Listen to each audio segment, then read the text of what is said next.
buenas noches. Continuando con este último día de jornada del octavo Congreso Internacional de Arbitraje, presentamos a la segunda mesa de la noche. Para esta mesa nos acompaña como moderador el doctor Mauricio Raffo, quien es abogado egresado por la Universidad de Lima, socio del área de litigios y arbitrajes del estudio Miranda llamado Abogados. Ha sido profesor de Derecho Procesal de las Facultades de Derecho de la Universidad Católica, la de Lima, del Pacífico y la Universidad Peruana de Ciencias Aplicadas. Es miembro de la lista de árbitros del Centro de Arbitraje de la Cámara de Comercio de Lima. Nos acompaña también la doctora Paula María Al. Ella es profesora de Derecho Internacional Privado de la Universidad Nacional del Litoral Santa Fe, Argentina, doctora en Derecho, máster en Derecho Bancario, máster en Derecho de la Empresa, miembro de la Academia Internacional de Detroit Comparé y la Asociación Argentina de Derecho Internacional. Asimismo, nos acompaña la doctora Marianela Ledesma, quien es abogada por la Universidad Nacional Mayor de San Marcos, con estudios e investigaciones en el área de Derecho en la Universidad Pública de Navarra y la Universidad de Salamanca, España, autora de diversas publicaciones y actualmente se desempeña como magistrada del Tribunal Constitucional. Nos acompaña también en esta mesa el doctor Román Solís Zelaya. Él tiene estudios realizados en la Universidad de Costa Rica, licenciado en Derecho. Ha realizado estudios de posgrado en la Universidad de Bolonia, Italia, en la Escuela de Perfeccionamiento en Ciencias Administrativas, Escuela de Diplomacia y Relaciones Internacionales en el Ministerio de Asuntos Exteriores de Italia. Es abogado y ha sido notario con ejercicio profesional de muchos años en Costa Rica. Ha sido también procurador adjunto, civil, fiscal y procurador gerente de la República. Actualmente es magistrado de la Corte Suprema de Justicia de Costa Rica y presidente de la Comisión Nacional para el Mejoramiento de la Administración de Justicia.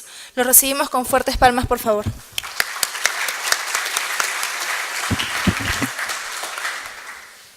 Muchas gracias. Agradecerles a todos por su presencia y al Centro de Arbitraje de la Pontificia Universidad Católica del Perú por la invitación.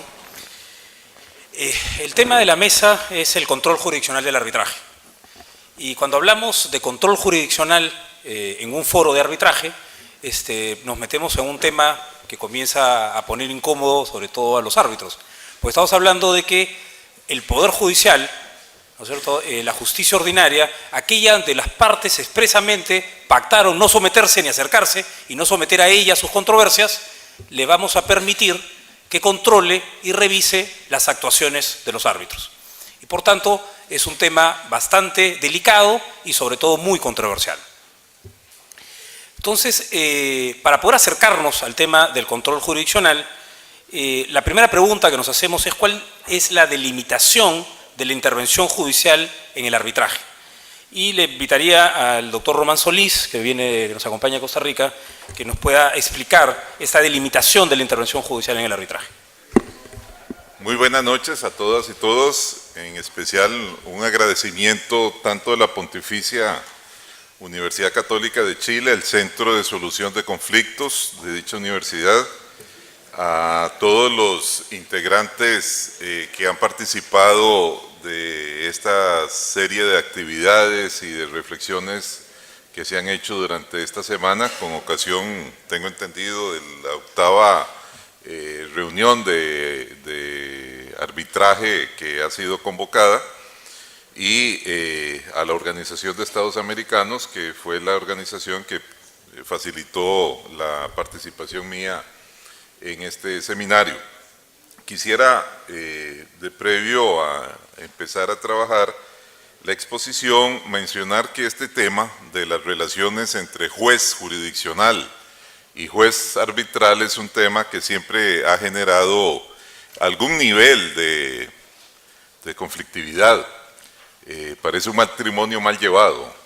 ¿En qué sentido? En que, por un lado, puede ser que los jueces jurisdiccionales tengan desconfianza de la labor que desempeñan los árbitros cuando tienen que conocer sus laudos en vía del recurso de nulidad, y desde el otro lado la percepción que puedan tener los árbitros de nosotros, los jueces jurisdiccionales, que nos pueden pues criticar el encerramiento en que estamos, el desconocimiento que podemos tener de algunas de las materias, o la forma tan solemne en algunos casos o tan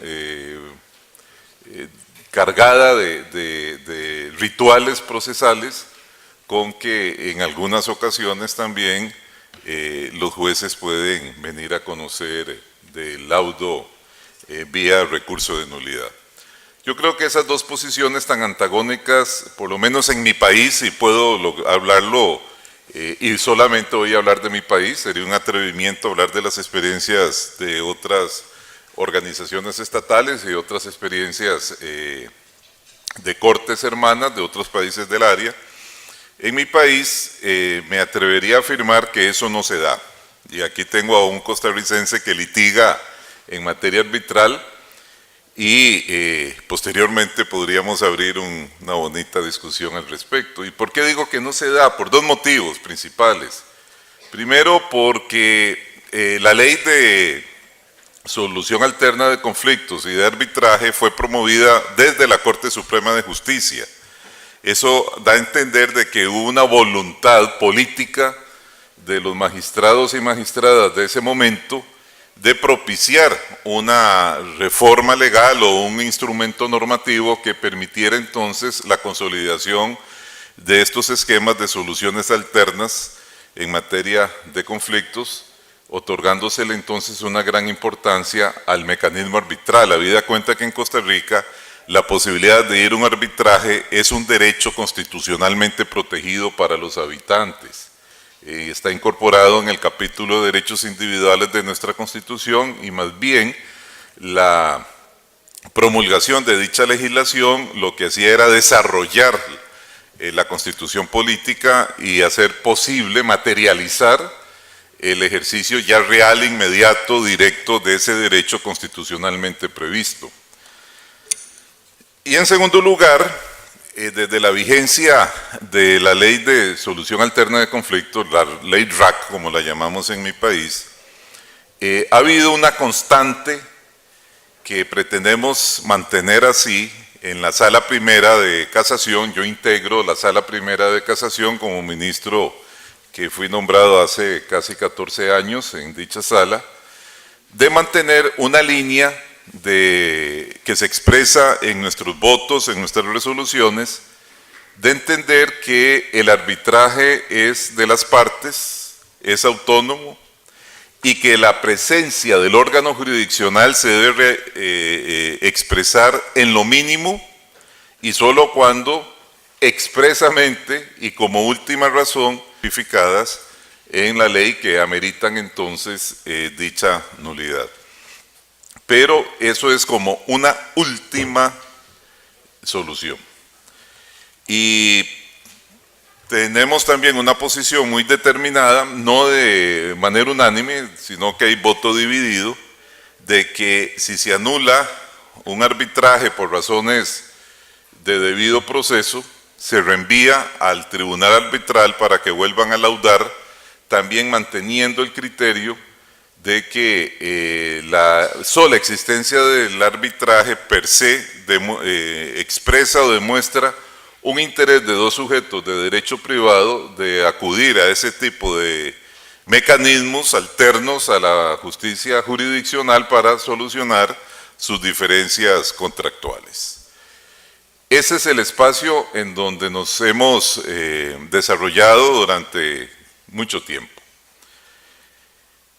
Y creo que ha habido una adecuada posición de nuestra sala y un adecuado entendimiento del sector privado, que es el que organiza los arbitrajes. Me refiero a las distintas entidades que por ley deben estar habilitadas para prestar el servicio de arbitraje a través de los 2 o 3 centros de arbitraje que tenemos, de encontrar entonces puntos de entendimiento cada uno respetando el papel que se desempeña, el papel del tribunal arbitral por su lado y el papel del órgano jurisdiccional, Sala Primera de Casación, por su lado.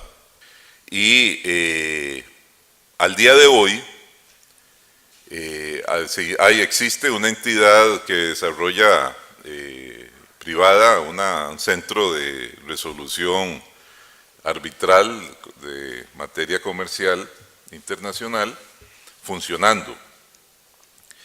Hace un mes nos llegó a mi sala el primer recurso de nulidad planteado por una empresa que participó en el proceso arbitral y considera que hay méritos para presentar ese recurso de nulidad.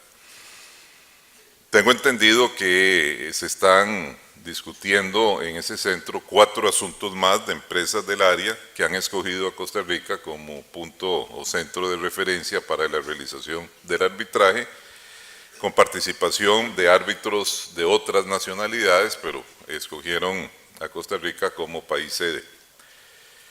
¿Qué significa esto que estoy explicando? Que para la sala, a la que yo integro, cuando se promueve y se aprueba la Ley de Arbitraje Comercial Internacional, reflexionamos y consideramos muy importante, muy necesario, de nuevo, mantener esa comunicación, ese diálogo, esa presencia de los 5 magistradas y magistrados que integramos esta sala de casación en las actividades académicas y en las actividades de análisis que las organizaciones privadas arbitrales han venido desarrollando en los últimos 4 o 5 años con esta temática, partiendo de un dato muy real, pero comprensible. Nosotros manejamos el derecho nacional, no manejamos el derecho económico internacional, y mucho menos no tenemos especialistas en materia de arbitraje internacional comercial a nivel de la sala primera. Y tomamos la decisión de participar muy directamente, militantemente, en cada una de estas actividades que al menos una vez al año desarrollan las organizaciones privadas encargadas de la administración de los centros arbitrales, tanto a nivel nacional como a nivel del arbitraje internacional comercial. Y también ha sido una muy interesante experiencia, muy rica experiencia, el acercarse a oír las muy importantes construcciones académicas, experiencias de litigio, que tanto los distintos foros de abogados que participan en estas dimensiones especiales, muy ajenas a las dimensiones propias de la labor de un juez, y oír también las experiencias de los árbitros de estos órganos, no solamente a nivel regional, sino árbitros españoles, árbitros italianos, etcétera, que vienen a darnos estas charlas y estas conferencias, para tener entonces un acercamiento a una temática que para nosotros es esencial. Ahora que nos llegó el primer recurso de nulidad, los integrantes de la sala primera tomamos una decisión porque todos los ojos están puestos sobre nosotros, al ser la primera experiencia de arbitraje internacional comercial que se desarrolla en el país, pues para tratar de alcanzar una tramitología importante y resolver lo que tengamos que resolver en tiempos también de entendimiento razonable y proporcionado, bajo la idea de que no se va eso a festinar a una resolución que dure 2 o 3 años, sino en razón de la necesidad que ello supone, el tratamiento de este laudo, resolverlo dentro de, decíamos, plazos razonables y proporcionados a la impartición de una justicia pronta y cumplida, como también exige nuestro texto constitucional. Es así entonces como dentro de ese marco real, pragmático de referencia, en donde consideramos que los jueces deben ser pragmáticos, no hacer grandes construcciones teóricas, porque para eso está el ámbito universitario. Los jueces debemos resolver lo que tengamos que resolver y de una manera adecuada, comprensible y objetiva. Es que voy a reflexionar rápidamente sobre algunos de las posibles relaciones que se pueden dar entre el órgano jurisdiccional y la actividad arbitral, partiendo de una idea básica de que el árbitro es juez y el juez arbitra justicia también, ¿verdad? Y desde esa perspectiva nuestra podemos entonces encontrar dentro de lo que regula la ley nacional costarricense en materia de arbitraje comercial internacional, algunas de las relaciones que nos pueden interesar al respecto. La primera relación es el conocimiento del pacto arbitral, no sé si, y la consecuente remisión de las partes al arbitraje. Esto se puede pensar en un escenario donde una de las partes inicia un procedimiento en contra de otra en instancias judiciales ordinarias, aún existiendo un acuerdo arbitral. En este preciso momento el juez llega a tener contacto con el pacto arbitral y es quien va a remitir a las partes al arbitraje si se llega a la conclusión de que el acuerdo es válido para así dotar de efectividad ese mecanismo escogido por ellas. También puede ser posible que la parte demandada oponga la excepción de incompetencia o de compromiso arbitral. Lo resuelto por el juez puede no ser aceptado por la parte actora, generándose un conflicto que abre una instancia adicional. En el caso de Costa Rica sería la sala primera, como les he manifestado. Es importante para comprender este aspecto tener en mente el artículo 2, inciso 3 de la Convención de Nueva York, el cual clara y expresamente menciona el respeto que se le debe tener al acuerdo arbitral y la remisión de las partes al procedimiento arbitral por parte de las Cortes Judiciales. Ahora bien, este mismo artículo termina diciendo que dicha remisión se realizará a menos que se compruebe que dicho acuerdo es nulo, ineficaz o inaplicable. En cuanto a este examen o análisis de las Cortes acerca del acuerdo arbitral, hay distintas posiciones en la doctrina y en las diversas legislaciones nacionales. Algunas se inclinan hacia la idea de que ese primer análisis de las Cortes acerca del pacto arbitral debe ser uno completo y relativamente profundo para de esta manera declararlo ya sea nulo, ineficaz o inaplicable. Por el otro lado, la otra posición consiste o prefiere la realización de un análisis no tan profundo o detallado acerca del acuerdo arbitral, sino que se prefiere un análisis breve de dicho pacto y de esta manera remitir a las partes al proceso arbitral, permitiendo que sean los árbitros quienes decidan sobre su propia competencia en aplicación del principio competens competens. De igual manera ocurre cuando una de las partes solicita al órgano judicial decidir sobre la competencia del tribunal arbitral, artículo 16 de la Convención, cuando no esté satisfecha con el pronunciamiento de los árbitros sobre su competencia. Entonces, este es un primer escenario en donde hay una participación del juez en esta materia. Otra materia en donde pueda tener un papel importante el órgano jurisdiccional, el juez, las medidas cautelares.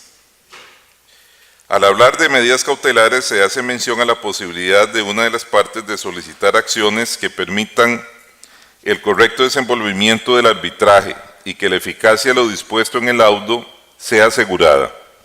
Una acertada definición de lo que se entiende por medidas cautelares la encontramos en nuestra ley, al emular la ley modelo de UNCITRAL, al mencionar que por medida cautelar se entenderá cada medida temporal, por la que en cualquier momento previo a la emisión del laudo por el que se dirime definitivamente la controversia, el tribunal arbitral ordene a una de las partes que realice algún tipo de acción de las que ahí se menciona. Por ejemplo, mantenga o restablezca el status quo en espera de que se dirima la controversia, adopte medidas para impedir algún daño actual o inminente o el menoscabo del procedimiento arbitral o que se abstenga de llevar a cabo ciertos actos que probablemente ocasionarían dicho daño o menoscabo al procedimiento arbitral, proporcione algún medio para preservar bienes que permitan ejecutar todo subsiguiente o preserve elementos de prueba que puedan ser relevantes y pertinentes para resolver la controversia. Igualmente, las condiciones para el otorgamiento de dichas medidas son las usuales. De no otorgarse la medida cautelar, es probable que se produzca algún daño no resarcible adecuadamente mediante una indemnización que sea notablemente más grave que el que pueda sufrir la parte afectada por la medida en caso de que ésta sea otorgada y que existe una posibilidad razonable de que su demanda sobre el fondo de litigio prospere, la que determine la determinación del tribunal arbitral respecto a dicha posibilidad no prejuzgará en modo alguno toda determinación subsiguiente a que pueda llegar dicho tribunal. Cabe señalar que debido a las limitaciones de los árbitros dentro de su competencia privada, usualmente se hace necesaria la cooperación de las Cortes Nacionales para poder hacer efectivas las medidas cautelares, más aún cuando se puede involucrar a terceros. Eso es un punto esencial también en donde el papel del juez del órgano jurisdiccional va a tener un desarrollo muy importante y la efectividad de esas medidas, el cumplimiento, la eficacia de esas medidas y eficiencia de esas medidas es materia propia del juez judicial. Otra materia donde hay una presencia importante del órgano jurisdiccional es en la práctica de las pruebas. Algún momento la práctica de las pruebas en algún momento requiere una participación del órgano jurisdiccional cuando se requiera el ejercicio por parte del juez de aquel principio de autoridad de imperio que el ordenamiento le otorga para recabar algún tipo de documentación que sea necesario según lo dispongan alguna de las partes en el proceso arbitral. Otro punto importante, y lo digo rápidamente porque ya tengo limitado el tiempo, la recusación de los árbitros. Nuestra ley dispone que toda recusación de árbitros se realice mediante un escrito dirigido al órgano jurisdiccional y eventualmente si esa recusación no es resuelta en el primer escenario por el tribunal arbitral, entraría el órgano jurisdiccional para resolver el mérito o no de dicha recusación. El tema más sensible, anulación de los laudos. Eso en Costa Rica se interpone mediante un recurso de nulidad ante la Sala Primera de la Corte Suprema de Justicia. Y entre los motivos que en aplicación de la Ley de Arbitraje Comercial Internacional pueden alegar algunas de las partes están que las partes resulten afectadas por alguna incapacidad para celebrar el acuerdo de arbitraje o que este acuerdo no sea válido, que una de las partes no haya sido debidamente notificada de la designación de un árbitro o de las actuaciones arbitrales, que una parte no haya podido hacer valer sus derechos, que el laudo se refiere a cuestiones no sometidas al arbitraje o que la composición del tribunal arbitral o el procedimiento arbitral no se haya ajustado al acuerdo entre las partes o a falta de tal acuerdo las disposiciones de este cuerpo normativo. Otro tema es el relacionado al reconocimiento de ejecución de los laudos. Esto, de conformidad con los artículos 35 y 36 de nuestra ley, este reconocimiento y ejecución del laudo implican una fase de intervención judicial debido a que únicamente se podrá hacer efectiva su ejecución mediante el poder coercitivo que posee la Corte. En ese aspecto, entonces, es una participación importantísima, muy sensible y que puede generar en la realidad fuerte controversia la ejecución de dicho laudo por parte en el caso costarricense, de la Sala Primera de la Corte Suprema de Justicia, o bien, si la Sala así lo decide, delegar el conocimiento de la ejecución a un tribunal de instancia. En esa perspectiva, entonces, ya tengo la tarjeta roja, el tiempo ha avanzado y la noche también. Terminaría aquí mi exposición, dejo un par de ideas ahí sueltas de menor relevancia para una eventual gira de preguntas que nos puedan hacer este respetable auditorio. Agradezco el espacio que se me ha brindado. Muchas gracias, doctor Román Solís. Gracias. Bueno, el doctor Román Solís nos mencionaba dentro de que es cuando ya entramos al tema del control jurisdiccional. Yo quería aquí cederle el uso de la palabra a la doctora Paula María Oll de Argentina, preguntándole cuál es la problemática internacional en torno al control jurisdiccional y cómo ha influenciado este fenómeno que se llama, o se viene a llamar, la constitucionalización del arbitraje en este control jurisdiccional.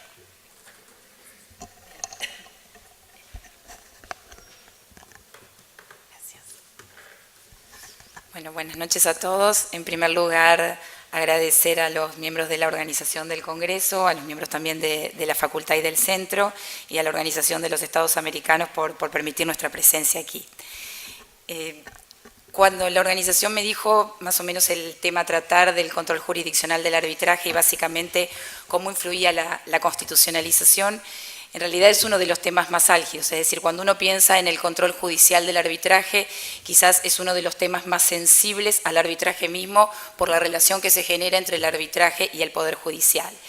Y precisamente porque básicamente lo que se da o entran en escena con muchísima atención componentes que no tienen únicamente que ver con lo jurídico y con la parte práctica del arbitraje, sino también con cuestiones que son de neta característica política o ideológica y de política legislativa de cada uno de los países. Cuando uno piensa que todos estos componentes entran en escena, en realidad lo que está tratando de ver es cuál es la frontera que se genera y básicamente hasta dónde llega la autonomía del arbitraje y a partir de cuál o a partir de qué límite empieza a verificarse el control judicial por parte de los jueces de un Estado. Obviamente que la delimitación de esa frontera y lograr un equilibrio entre todos estos componentes no es una tarea sencilla. ¿Y por qué digo que no es una tarea sencilla?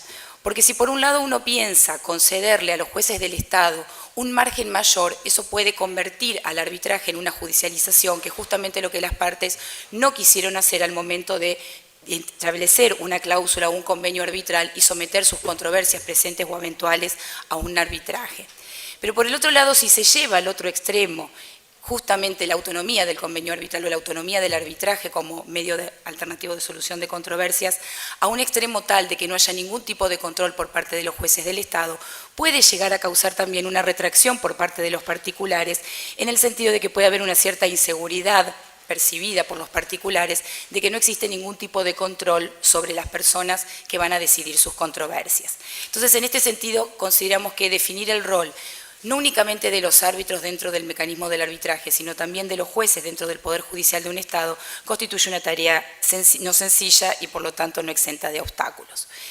Si uno piensa por el otro lado cómo ha influido el constitucionalismo dentro de los sistemas latinoamericanos, en realidad el arbitraje no ha necesitado de que las constituciones de nuestros países lo consagren como método de solución de controversias o inclusive como derecho, sino que el arbitraje ha tenido un desarrollo al margen inclusive de las constituciones.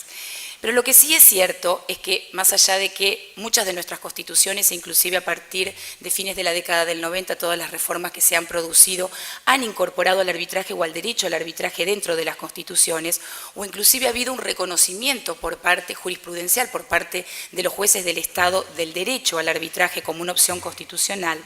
Lo que sí se evidencia en nuestros países, de alguna manera, es una especie de choque cultural y choque jurídico en cuanto a la idiosincrasia de cómo resuelven, por un lado, los árbitros con determinados mecanismos y con determinado modo de pensamiento, cómo también resuelven determinados recursos de nulidad, anulación, según cómo se llame en cada Estado, o inclusive de apelación, los jueces de un Estado, o inclusive cómo pueden llegar a resolver determinados magistrados de salas constitucionales o de tribunales constitucionales determinado tipo de planteos vía acción de amparo que se puedan llegar a hacer contra los laudos.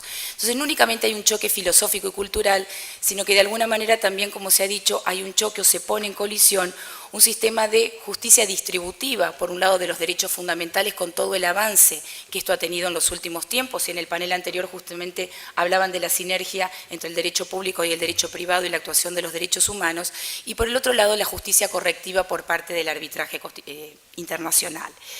Y sumado a ello, como también lo decía el doctor Román Solís, determinados estados latinoamericanos que han consagrado el arbitraje directamente como un derecho fundamental amparado por la Constitución. Hay una multiplicidad de preguntas que uno se podría hacer desde el término no únicamente jurídico, sino desde el punto de vista más filosófico, que parecen cuestiones teóricas, pero que tienen una enorme repercusión en la práctica. Cuando uno se plantea si la fuente de la autoridad de los árbitros en realidad es la autonomía de la voluntad de los particulares o en realidad si está dependiendo también de una consagración por parte de las constituciones de nuestros países. No es una cuestión baladí, vamos a ver que, por ejemplo, en el mismo caso de Perú, la acción de amparo si constituye una vía que debe ser intentada luego de un recurso de nulidad, esto también tiene que ver con la recepción en las constituciones.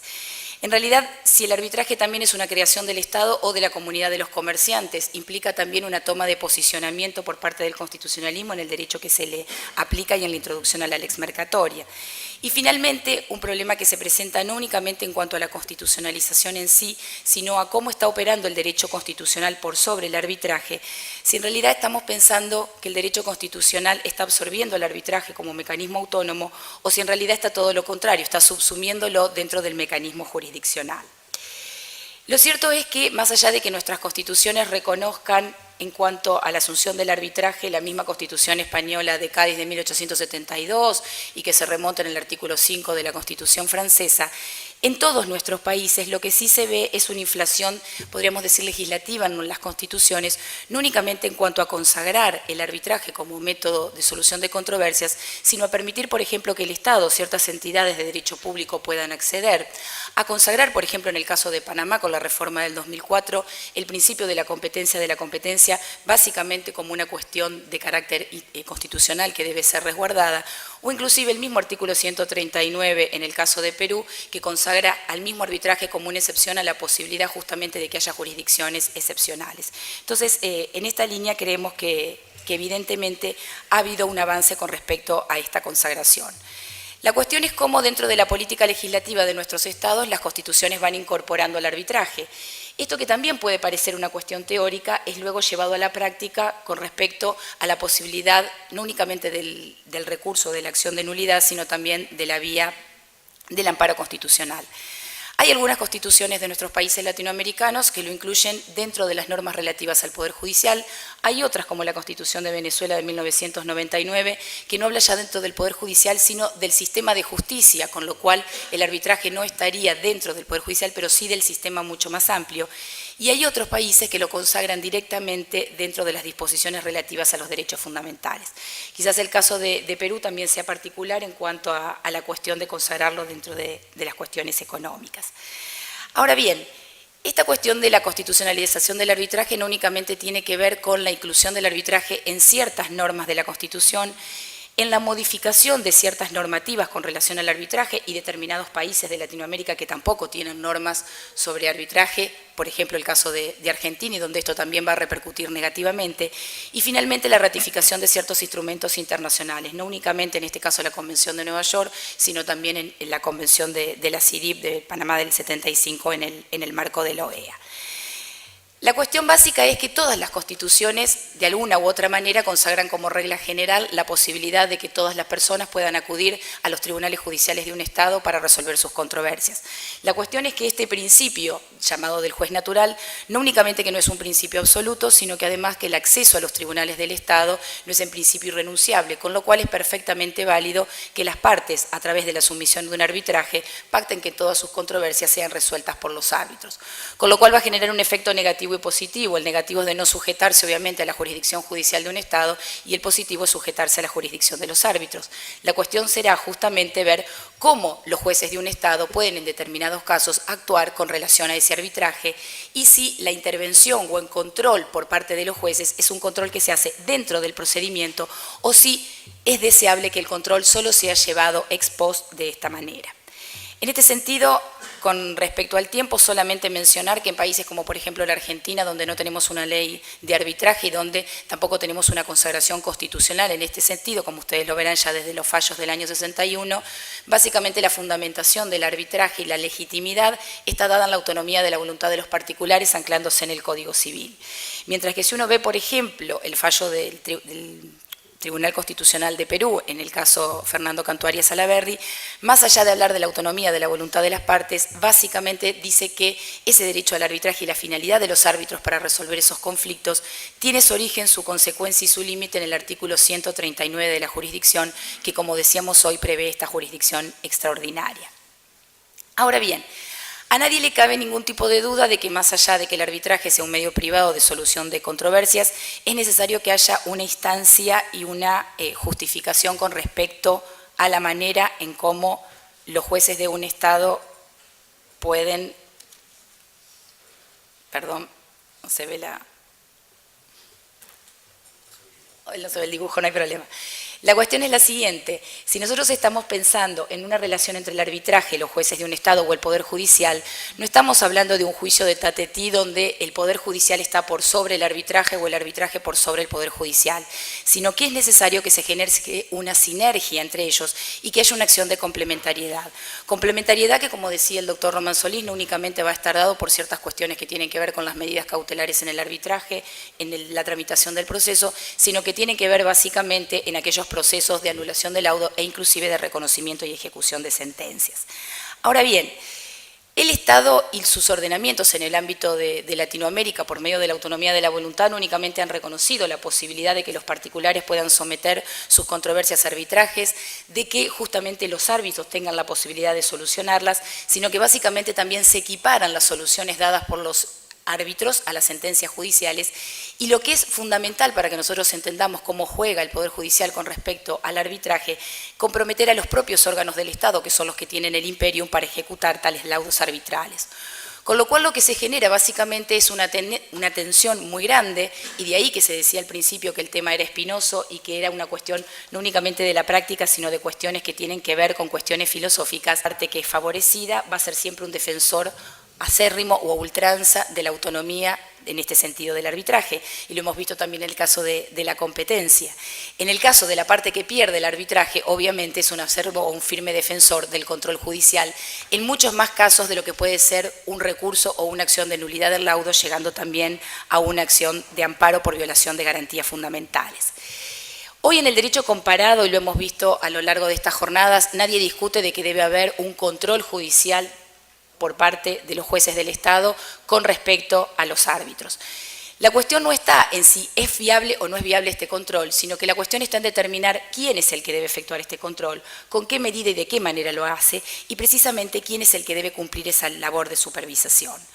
Como ha dicho el doctor que me precedió en la palabra, luego de dictado el laudo, uno puede saber que este puede ser resistido en dos tipos de oportunidades: un recurso de anulación, o también llamado de nulidad, o algún mecanismo por el cual se oponga al reconocimiento y ejecución del laudo a través del trámite de exequatur. ¿Qué es lo que sucede en el derecho comparado? En realidad lo que se está planteando básicamente son dos tipos de controles: lo que sería un control durante el término del procedimiento arbitral y lo que puede ser un control ex post. La mayoría de las leyes de arbitraje, y esto también viene de la ley modelo de UNCITRAL, lo que se produce es una discordancia entre la normativa misma de las leyes y lo que puede llegar a suceder en la realidad. La mayoría de nuestras leyes de arbitraje lo que están intentando es restringir, cuando no de eliminar, cualquier tipo de control que los jueces puedan llegar a hacer, sacando el caso de las medidas cautelares o de cierta revisión con respecto a la competencia luego de que los árbitros decidan sobre la misma, pero básicamente de que no haya una intromisión o una camisa de fuerza durante todo el término del procedimiento. El problema es que en la práctica, para aquellos estados, como por ejemplo para la Argentina, que no cuentan con una ley de arbitraje, muchas veces el Poder Judicial tiene una intromisión muy grande sobre los arbitrajes, a punto tal, por ejemplo, que en este sentido hay un caso muy conocido que es Ecofisa, donde tramitándose un arbitraje bajo las normas de CCI, el propio tribunal consideró que tenía la potestad no únicamente de revisar, sino también de determinar el contenido del acta de emisión, porque las partes no se habían puesto de acuerdo precisamente sobre cuáles serán los temas a laudar, cosa que en otro tipo de países está absolutamente resuelto por las mismas normas de arbitraje. Entonces, también hay una intromisión durante el trámite del procedimiento que no tiene que ver con la constitucionalización en sí, sino por la falta de normas adecuadas en cada una de estas reglas. La otra cuestión es qué es lo que sucede en el esquema de la ley modelo de UNCITRAL, que es la que han tomado básicamente todas nuestras legislaciones. El objetivo de que la intromisión por parte del Poder Judicial en los arbitrajes sea mínima o sea acotada, se logra básicamente a través de tres parámetros coordinados. El primero es que las únicas intervenciones que debe hacer el Poder Judicial son las que están taxativamente establecidas en la ley. La segunda es reconocer básicamente el principio de la competencia y también de la separabilidad del acuerdo arbitral, y básicamente la idea de la obligación que se impone a los tribunales judiciales de un Estado de declararse incompetentes cuando llega a conocimiento de sus tribunales un caso que ha sido sometido a arbitraje, salvo, por supuesto, en este caso, de que se considere que el convenio arbitral, la materia objeto de arbitraje, no sea tal. Pero si se logra a partir de estas tres reglas, la intromisión durante el trámite del procedimiento arbitral debería ser mínima. Claro está que A lo que se tiende a través de las modernas leyes de arbitraje es que el control judicial por parte del arbitraje sea un control ex post y no, como habíamos dicho, durante el trámite del procedimiento. Obviamente, este control judicial ex post básicamente va a estar dado a través de los recursos de apelación en aquellos países que, como por ejemplo Argentina, lo permiten, como lo permitía Perú con anterioridad, hoy solo tiene el recurso de nulidad, y el recurso de nulidad para aquellos estados que también lo permiten. La cuestión es cuál es el laberinto en el cual nos hallamos, tampoco se va a ver la imagen, pero es básicamente si en el arbitraje cuál es la llama que permite que básicamente el Poder Judicial pueda intrometerse dentro de la cuestión del procedimiento arbitral. La cuestión es si ese control judicial, por un lado, no debe ser suficientemente amplia y en ese sentido estimamos que debe ser oportuna, expedita y limitada, ni tampoco es necesario que haya una multiplicidad de controles, de tal manera que haya una multiplicación superflua de los controles que no únicamente vaya en contra de la celeridad, que es lo que se buscó en el ámbito del arbitraje, sino también que irrogue mayores costos en un procedimiento. Y finalmente, en cuanto al control de los laudos arbitrales, en el control ex post, básicamente tener en cuenta que si bien los mecanismos judiciales no únicamente tienen que ver con un mecanismo de anulación o de apelación, sino también en todos aquellos países latinoamericanos que sí lo permiten, hacer un control de constitucional a través de una acción, de un proceso, de un recurso, según cómo se llame, de amparo. Y en este sentido, básicamente para terminar y ceder la palabra, simplemente dejar planteado y luego lo podemos ampliar, lo que puede ser la constitucionalización del arbitraje a partir de un amparo arbitral en países como Perú o como puede ser también en países como Venezuela o México y no como se da en la Argentina, donde hay un control de constitucionalidad difuso y donde no tenemos tribunal constitucional y ni siquiera la Corte es la que está habilitada, sino que todos los tribunales del Estado de cualquiera de las instancias podrían hacerlo.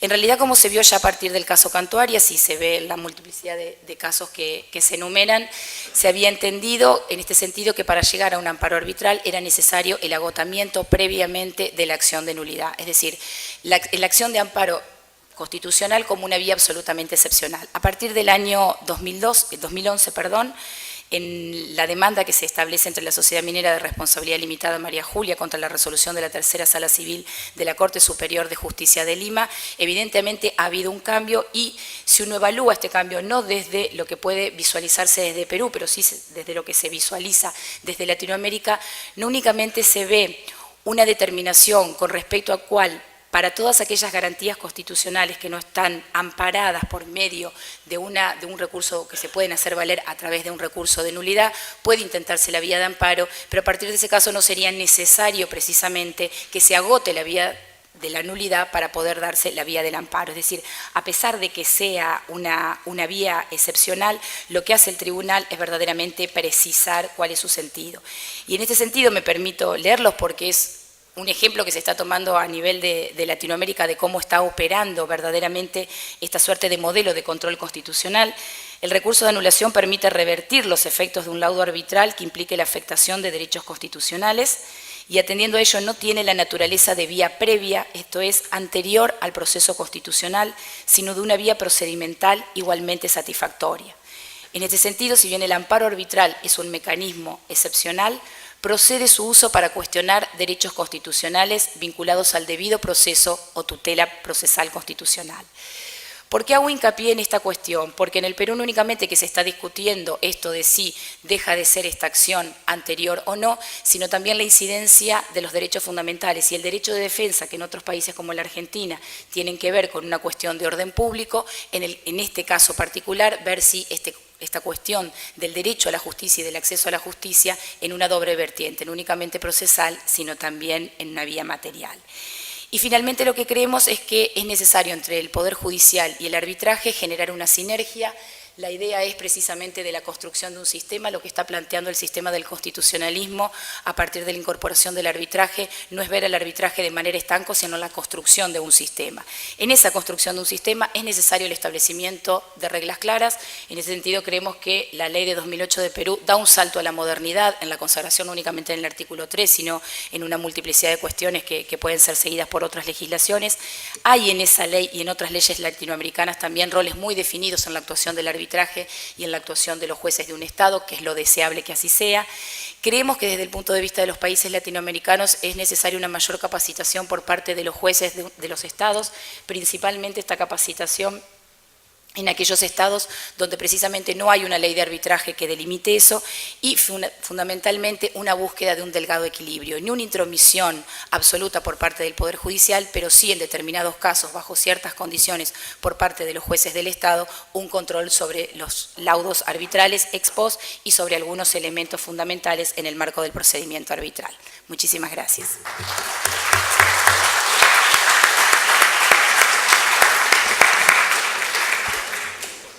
Muchas gracias. El Perú y nuestro Tribunal Constitucional no ha sido ajeno a ello. Ya con precedentes del Tribunal, en el caso del año 2006, con el presidente Canto Arias, se aborda el tema de cómo funciona la institución arbitral dentro del marco de la Constitución y se estableció desde el punto de vista de los mecanismos de control que el recurso de anulación era una vía previa para proteger derechos constitucionales. Esto generó una multiplicidad de demandas de acciones de amparo bajo el esquema de vía previa, es decir, agotado el recurso de anulación, podía seguir discutiendo el laudo o las afectaciones que se consideraba que cometía el laudo vía el amparo. Y en la práctica se ocurrió en una doble instancia de discusión, la judicial vía anulación y después el amparo. Este criterio que tuvo el Tribunal Constitucional en el año 2006 en este precedente evolucionó y finalmente ante esta realidad cambia el criterio con el presidente María Julia en el año 2011, en donde el tribunal define que el recurso de anulación no es una vía previa para proteger los derechos constitucionales, sino es una vía jurisdiccional igualmente satisfactiva del amparo para proteger los derechos constitucionales. Y por tanto cierra la puerta del amparo y deja al recurso de anulación como instancia única de protección de los derechos constitucionales, salvo 3 excepciones bien puntuales que mencionó nuestro tribunal. Pues bien, pero sin embargo esta evolución que tuvo el presidente Canto Arias, el presidente María Julia, también marcó un hito en la forma y oportunidad en que deben ejercerse el control jurisdiccional en el arbitraje. Y sobre eso la doctora Mariela Ledesma nos va a comentar cuáles son estos mecanismos de control jurisdiccional y cuándo y cómo deben ejercerse.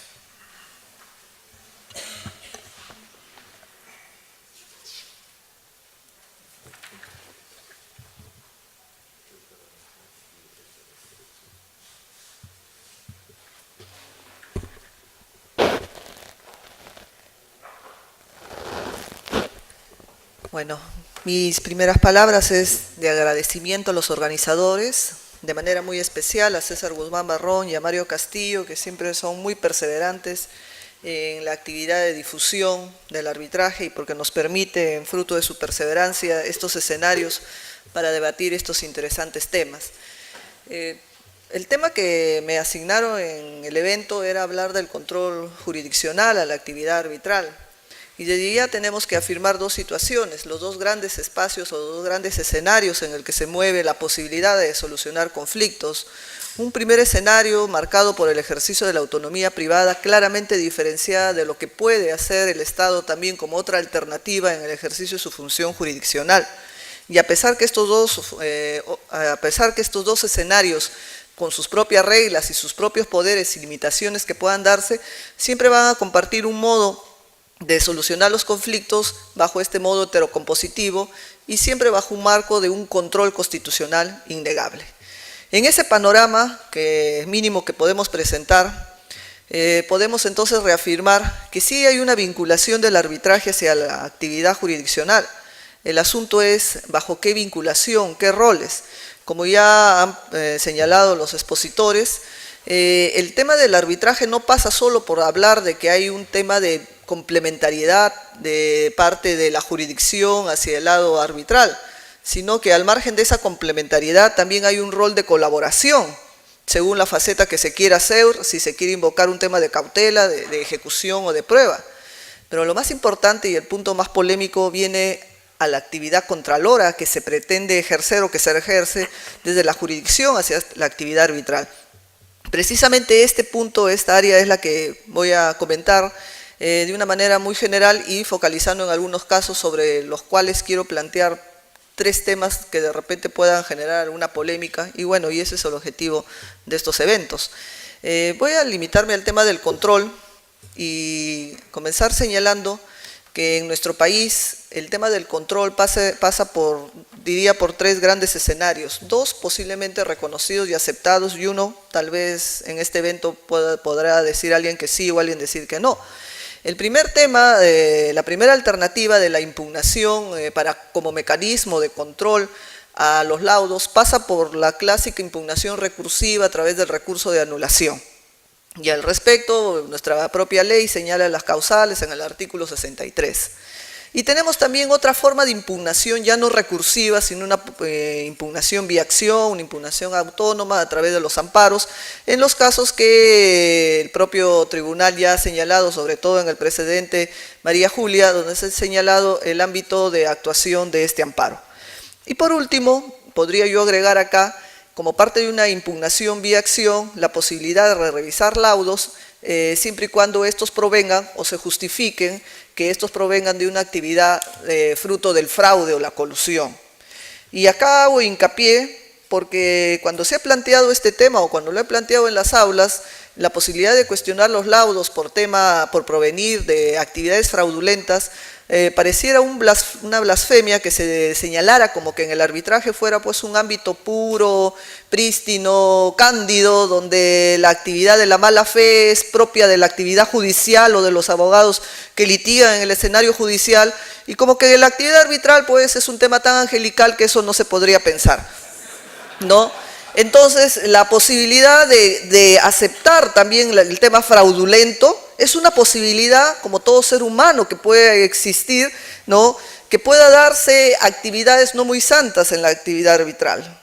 Y si se logra demostrar que esos laudos provienen de situaciones irregulares, el camino para la impugnación no va a ser evidentemente el recurso de anulación, porque nadie en ese momento va a probar que ese laudo que está impugnando, que recién está utilizando el recurso de anulación, puede provenir de una actividad dolosa. Muchas veces el dolo o la prueba del dolo lo podríamos encontrar muy a posteriori, evidencias del dolo de un laudo que ya ha quedado firme. ¿Cuál es el mecanismo? Y yo planteo ahí, por eso estoy agregando acá, que otro mecanismo de impugnación es la impugnación autónoma basada en la revisión por fraude. Y el argumento legal vendría a ser, o el mecanismo legal que podríamos invocar, es el tema del fraude en el proceso civil, justificado en que si se habla que el laudo genera cosa juzgada, y las cosas juzgadas son posibles de revisión porque no es un tema absoluto por el tema de la seguridad que se obtiene en esas líneas, podría ser esa una alternativa. Lo dejo a discusión. Pero sigamos hablando del tema del control. Y en el tema del control, existe el control a la autonomía privada, o a lo que provoca la autonomía privada y al resultado de esa autonomía privada, que al final se va a reflejar en el procedimiento y en el laudo, que va a permitir la revisión de la jurisdicción yo diría, bajo tres grandes premisas. Una primera premisa es verificar, los jueces van a verificar si la parte que denuncia o que impugna un laudo, realmente la actividad arbitral ha respetado los límites de esa voluntad que se delegó a este árbitro. ¿Cuáles fueron esos límites? Como por ejemplo la composición del tribunal, si el tribunal ha resuelto sobre las materias que no se sometieron a su decisión, si ha resuelto dentro del plazo que se entregó para esa decisión. Todas estas causales responden a un solo argumento: verificar que lo que se ha hecho en la actividad arbitral realmente responde a la voluntad que las partes delegaron a ese árbitro, a los límites de esa voluntad. Un segundo referente para utilizar este control es verificar el procedimiento que se ha seguido. Por más que se hable que la actividad arbitral es una actividad privada, siempre tiene que tener un mínimo de un procedimiento con garantías. Y yo digo un mínimo de procedimiento de garantías porque ahí entraremos a discutir cuál es el mínimo y sobre todo si es que se podría hablar de un debido proceso en el tema arbitral para asimilar al mismo debido proceso del que se quiere invocar en la actividad judicial. Y otro referente que también entraría en control es el referente a preguntarnos si la materia sobre la cual se lauda realmente afecta o no derechos indisponibles. Sobre esas tres grandes aristas vamos a encontrar la construcción del artículo 63 en todos esos supuestos. Y pienso que hasta ahí tampoco hay mayor problema. En el tema también del amparo arbitral, también es un asunto que ya se ha felizmente consolidado con el precedente María Julia, que ya han hecho referencia los antecesores expositores. Y más bien, yo sí quisiera aprovechar el evento para plantear tres grandes inquietudes en relación a cómo poder mirar el arbitraje. Y si bien los precedentes, sobre todo en el precedente Cantuarias, ha reafirmado la idea que el control de la jurisdicción debe ser post laudo, eso se da en un escenario en el que exista un laudo y que luego uno cuestione una situación irregular que pretenda una revisión.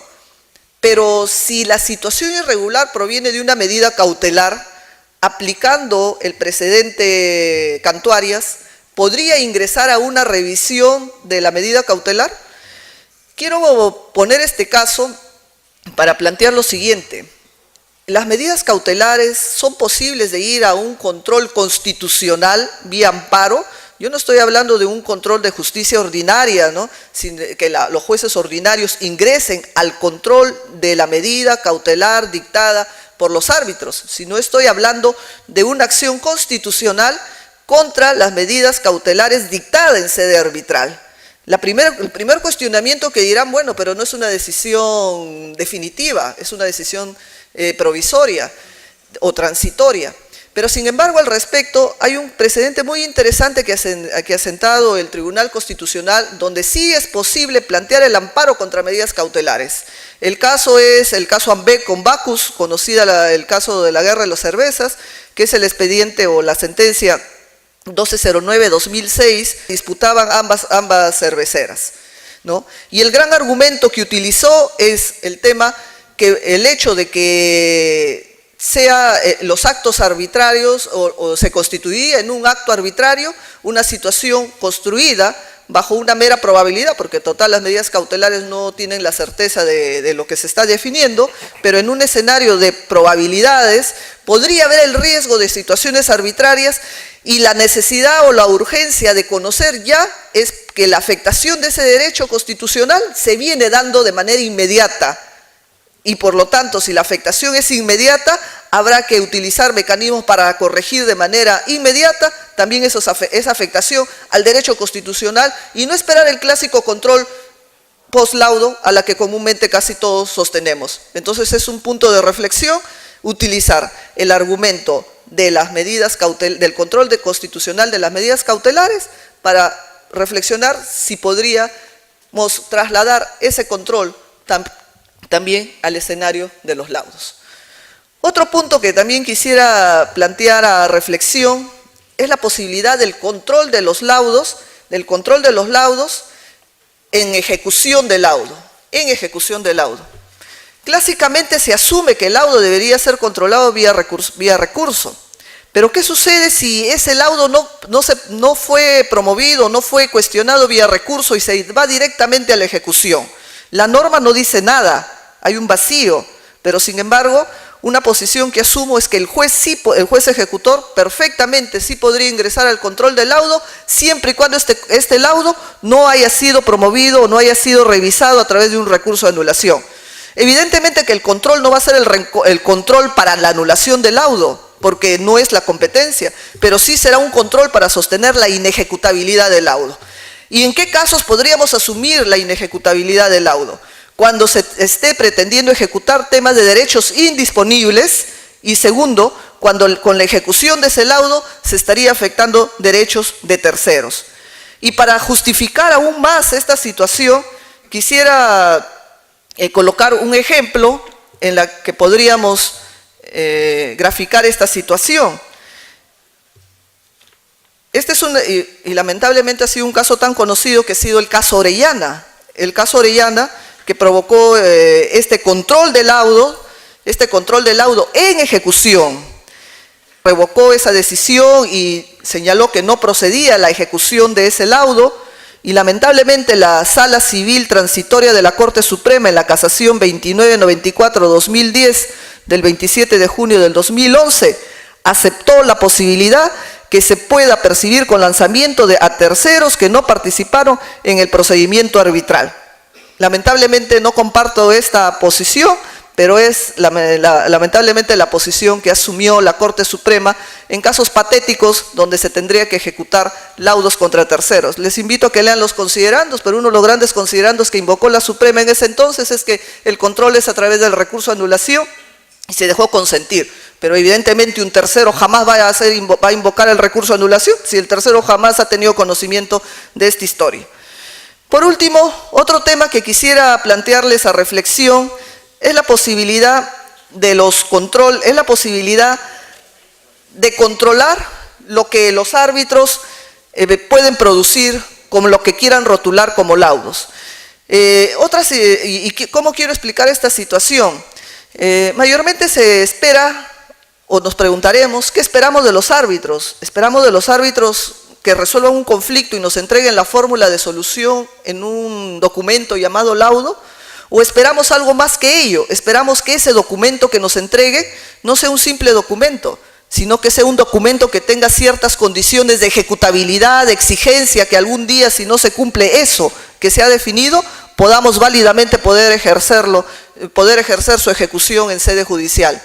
Lamentablemente en la práctica se ve, y yo hablo porque toda mi vida estoy metida en la judicatura, que recibimos laudos que se rotulan de laudos, pero que en esencia no son laudos, ni siquiera revisten las condiciones de ejecutabilidad. Y en ese momento pues habrá que decir a los litigantes que lo que le han entregado realmente es una farsa con apariencia de laudo, porque de contenido no tiene nada, a lo que se podría llamar la ejecutabilidad de un laudo. Entonces la pregunta es, y de manera concreta hablo en los casos de laudos ilíquidos o esos famosos laudos con reserva de condena que se entregan argumentando que es la solución, pero son soluciones inejecutables, porque no se pueden ejecutar, por lo mismo que son ilíquidos. Entonces el planteamiento es, habría que exigir a los árbitros que no solo lauden, sino que entreguen un documento laudo que permita su materialización, su ejecución en los casos de laudos de condena, que puedan realmente ser satisfechos en cuanto a su contenido con la intervención de la jurisdicción. Entonces, al final son estos tres temas de reflexión que comparto en el escenario para posibles ideas polémicas. Gracias.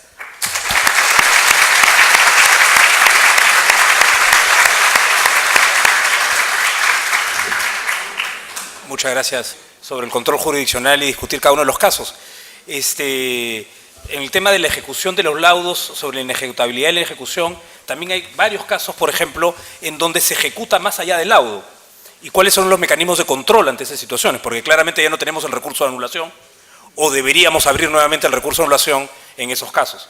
Pero no quería, si bien estamos con el tiempo ya ajustado y tenemos una mesa más, y para cerrar con una brevísima intervención, ya sea del panel o del público, no quería dejar cerrar un tema de control jurisdiccional sin tocar un tema que suele ser uno de los más candentes en materia de control jurisdiccional, que es el tema de la motivación de los laudos. Es decir, si uno revisa una estadística, estoy todavía trabajando la sistematización de las últimas 450 sentencias dictadas por la Sala Comercial. Esperamos terminarla pronto y poder tener la información detallada, pero sí algo que comienza a llamar la atención de la revisión es que la gran cantidad de argumentación, justamente por la parte de la constitucionalización del arbitraje, es el tema de atacar los laudos por atacar una motivación deficiente. ¿Puede el control jurisdiccional entrar a la motivación o a controlar la motivación de los laudos? ¿Cuándo? ¿Cómo? ¿Cuál es el límite? ¿Cuáles son los riesgos? ¿Cómo funciona? En la actualidad, las Cortes peruanas están anulando laudos por motivación defectuosa, si bien en casos extremos existe. Y antes de ceder el uso de la palabra a los miembros del panel o a los colegas presentes que quieran intervenir sobre el tema, quiero referirme simplemente muy brevemente a dos casos de anulación donde se anularon laudos. Uno de hace más o menos un poco más de 10 años y otro de este año. El caso más antiguo y el primero se trata de un laudo donde el tribunal ordena el pago de una indemnización por lucro cesante de $1 millón. El sustento del pago es un peritaje que establecía efectivamente y sustentado el peritaje que había un daño de $1 millón. Dictado el laudo, el perdedor pide una corrección del laudo. Le dice, señor árbitro, de acuerdo, usted ha establecido en base a un peritaje que hay un daño de $1 millón, pero el perito dice $1 millón, no de dólares. El tribunal rechaza la corrección y dice que en la psiquis del tribunal siempre estuvo compensar a la víctima con $1 millón. Y por tanto, la diferencia entre los soles y dólares, que casi es un tercio, ¿no? 3-1, se lo damos como daño moral, ¿no? Ese laudo existe, terminó en un recurso de anulación en el Poder Judicial y fue anulado por defectuosa motivación. Y un caso, y con eso termino mi intervención reciente, que es un laudo donde también se ordena el pago de una indemnización, pero este caso, en el laudo del tribunal establece que si bien está probado el incumplimiento contractual, si bien está probado que existe un daño, tenemos un problema con la probanza de la cuantía exacta del daño. Y por tanto el tribunal utiliza nuestro artículo 332 del Código Civil, que establece que si el resarcimiento del daño no pudiera ser probado su monto preciso, deberá fijarlo el juez con valorización equitativa. Y el tribunal fijó el monto indemnizatorio con una valorización equitativa. Este laudo fue atacado en una anulación y fue anulado porque el Poder Judicial no compartió el criterio equitativo del tribunal arbitral y por tanto lo anula por defecto de motivación. Dejo estos dos temas como para plantear la polémica y para poder, si alguien del panel quiere intervenir o del público, por supuesto. Gracias por la pregunta. El tema de la motivación. Yo diría que uno de los males que podemos decir en el arbitraje es lamentablemente el precedente Cantuarias. Siempre lo he combatido y lo combatiré. Ese precedente Cantuarias dice que la naturaleza del arbitraje no es la autonomía de voluntad. Literalmente, fundamento 8, felizmente la expositora argentina ha citado el precedente. Yo diría hasta con vergüenza, porque ellos sin tener legislación basan su fundamento en la autonomía de voluntad. Y nosotros, en un precedente, que es el caso Cantuarias, decimos, no, el arbitraje no viene de la autonomía de voluntad, sino nace y su origen y su límite, porque así textualmente dice, en el artículo 139 de la Constitución. Y cuando uno va a remitir al artículo 139 de la Constitución, estamos en lo que se refiere a la función jurisdiccional del Poder Judicial. Y ese precedente con carácter vinculante lleva a que los jueces interpreten que lo que están mirando es el origen, el límite y la esencia del arbitraje en la función jurisdiccional. Y ingresen a estas áreas que se quejan los árbitros con justa razón, pero que tiene un mal y que parte de una forma de conceptuar el arbitraje asumiendo que no tiene autonomía y que más bien nace de la función jurisdiccional interpretando el artículo 139. Entonces, si tendría algo que decir a favor de los jueces, es que si es un precedente obligatorio y me obliga a mirar bajo la arista de la función jurisdiccional, tendría que validar esa situación. Pero si yo lo digo bajo mi óptica, tendría que decir que la motivación es el tema más débil que uno puede ingresar a conocer el fondo de una decisión, y eso es lo que no debería permitirse. Y por una razón. Primero, porque yo no puedo asemejar la solución de un conflicto resuelto bajo autonomía privada que bajo los alcances de la función jurisdiccional. En esencia es diferente. No hay tiempo para explicar por qué estamos uno en otro. Y eso me lleva entonces a concluir. El debido proceso judicial no puede asemejarse al debido proceso en temas arbitrales. Arbitrales tendrá una motivación mínima, pero no le voy a pedir la rigurosidad y la exigencia que le voy a pedir al juez ordinario. Pero para entender eso, tendremos que comenzar a cambiar la lógica del precedente que lamentablemente rige al arbitraje. Brevemente es lo que he podido decir. Muchas gracias, María.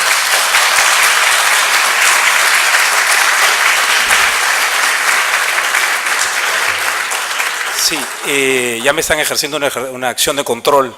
Bueno, muchas gracias a todos por su tiempo. Con esto cerramos este panel. Muchas gracias.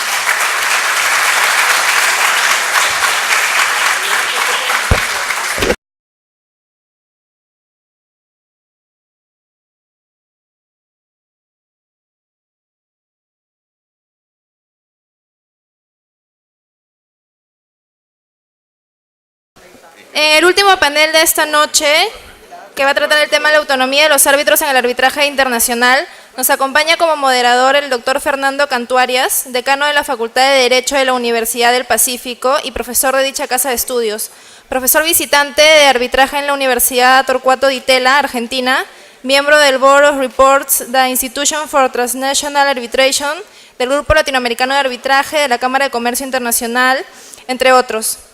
Asimismo, es miembro de la Comisión para la Revisión de la Ley Peruana de Arbitraje en 1996, dentro de la cual se gesta la Ley de Arbitraje del 2008. Es abogado por la Pontificia Universidad Católica del Perú y máster en Derecho por la Universidad de Yale. Ha realizado labores de docencia, tanto en estudios de pregrado como posgrado en la Pontificia Universidad Católica del Perú y en la Universidad de Lima. Ha sido reconocido por la revista Latin Lawyers como uno de los 34 principales árbitros de América Latina en el año 2006 y en la revista Who's Who Legal Commercial Arbitration 2007, 2008, 2009 lo considera entre los 467 expertos líderes en ese campo en 63 jurisdicciones. Nos acompaña también el doctor Juan Eduardo Figueroa. Él es socio del estudio jurídico Figueroa, Illanes, Huidobro y Salamanca en Santiago de Chile. Tiene un máster en Derecho Internacional, Inversiones, Comercio y Arbitraje Internacional en la Universidad de Heidelberg, Universidad de Chile.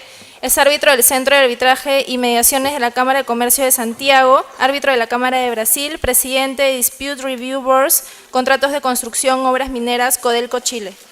Nos acompaña también la doctora Catherine González Arrocha. Ella es abogada panameña con posgrado en materia de arbitraje y métodos alternos de solución de conflictos en la Universidad de la Sorbona, París. Se incorporó a la Corte Internacional de Arbitraje de la ICC en París en el año 96 como consejera adjunto y en el 99 fue asignada como consejera a cargo del equipo que maneja los procesos arbitrales provenientes de Iberoamérica. Nos acompaña también el doctor Julio César Rivera, quien es socio en Rivera y Asociados, profesor de arbitraje de la Universidad de San Andrés, profesor global adjunto de la Universidad de Nueva York, tiene un máster en Harvard Law School, doctor en Derecho por la Universidad de Buenos Aires. Finalmente nos acompaña la doctora Liliana Sánchez Ortega, abogada panameña con posgrados en métodos alternos de solución de conflictos en comercio internacional y en derecho comercial en la Universidad de Panamá y en la Universidad Latinoamérica de Ciencias y Tecnología. Ha sido consultora internacional por organismos internacionales como el BID, CIECA, AID en materia de MAX en la región Centroamérica. Desde el 2013 es directora del Centro de Conciliación y Arbitraje en Panamá y secretaria general del ICC en Panamá. Los recibimos con fuertes palmas, por favor.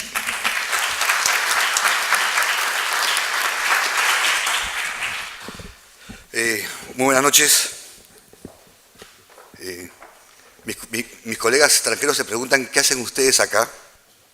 No he sabido contestarle. Yo tampoco sé qué hacen acá. Debe ser obviamente por ellos, con lo cual les agradecemos infinitamente. No se van a arrepentir. Tengo la suerte de moderar un panel de lujo. Pero por la hora hemos acordado hacer un trabajo interesante. El doctor Juan Figueroa nos va a hacer un inmenso honor de presentarnos el tema de la mesa, que es el tema de la separabilidad y la competencia, tan importante en materia de arbitraje. Y luego de esta presentación lo que vamos a hacer es una mesa redonda de los demás panelistas para que opinen alrededor de este tema que creemos que es relevante.